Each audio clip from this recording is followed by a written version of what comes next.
سب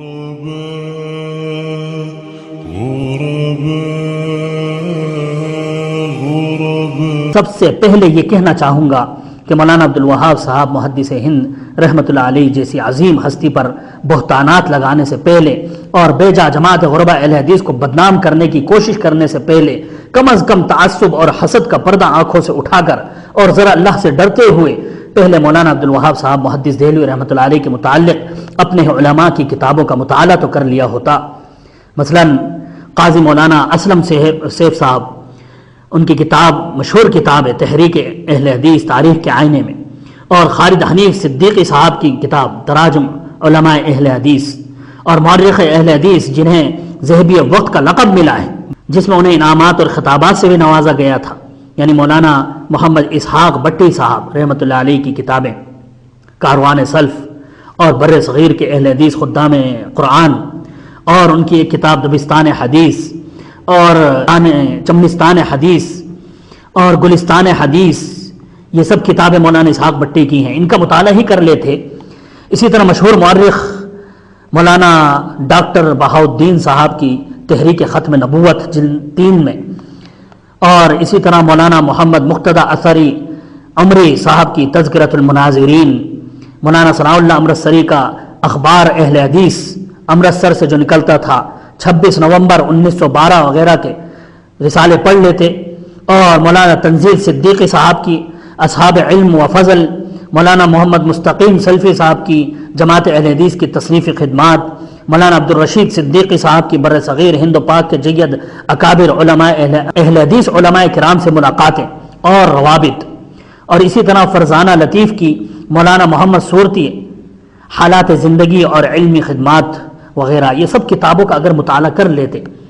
کم از کم اس عظیم مصلح و مجدد دین ہستی کی قربانیاں، اس کے علم و عمل کی ایک جھلک تو نظر آ جاتی کہ کس انداز سے ان علماء کرام نے ان کی دین کی خاطر قربانیوں کا اعتراف کیا ہے۔ آپ کس عظیم ہستی پر یہ الزامات اور بہتانات تراش رہے ہیں، آج تک بھی ہندوستان کے بڑے بڑے علماء اہل حدیث جن کے علم و فضل کا لوہا مانتے چلے آئے ہیں، آج کے علماء ان کے دور طالب علمی میں ہی ان کے استاد، ان کی ذہانت، حصول علم کا شوق، تحقیق کا مادہ، جذبہ عمل بالحدیث کو دیکھ کر ان کو باقاعدہ فتاووں کے جواب دینے کا حکم کیا کرتے تھے، جس کا آپ حسن خوبی سے مدلل جواب دیا کرتے تھے۔ شیخ القل میاں سید نذیر حسین محدث دہلوی رحمۃ اللہ علیہ کے مکتوبہ اور مصدقہ فتاوے کا بے نظیر مجموعہ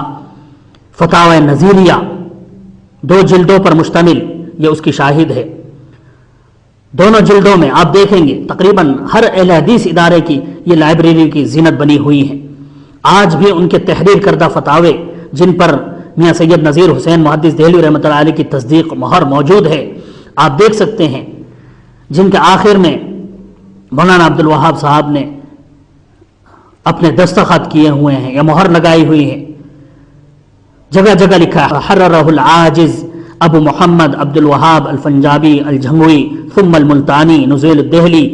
پھر مہینوں کے نام ہیں، سن ہیں، کسی فتوے کے بعد 1281، کچھ فتووں کے بعد 1300 ہجری، کچھ میں 1305 ہجری، اور کچھ میں 1306 ہجری، کچھ میں 1316 ہجری وغیرہ درج ہے، جن سے معلوم ہوتا ہے کہ جماعت غربا اہل حدیث کے قیام کے بعد بھی سید میاں نذیر حسین محدث دہلوی رحمۃ اللہ علیہ آپ سے فتاوے لکھوایا کرتے تھے۔ حالانکہ فتاوی نظیریہ میں تو میاں صاحب کے اور آپ کے تصدیق شدہ صرف وہی فتاوے ہیں جو آپ کے فرزند میاں شریف حسین صاحب نے